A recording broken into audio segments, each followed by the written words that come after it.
Hey guys, in this video, I'll show you how to connect Nintendo Switch Fortnite account to Xbox. Alright, let's begin.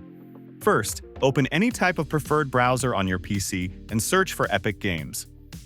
After that, sign into your account and you will be able to get to the homepage. Now, in order to connect your Fortnite account, click on the profile icon at top right corner and then select Account from the drop-down menu. Once done, a new web page will open up.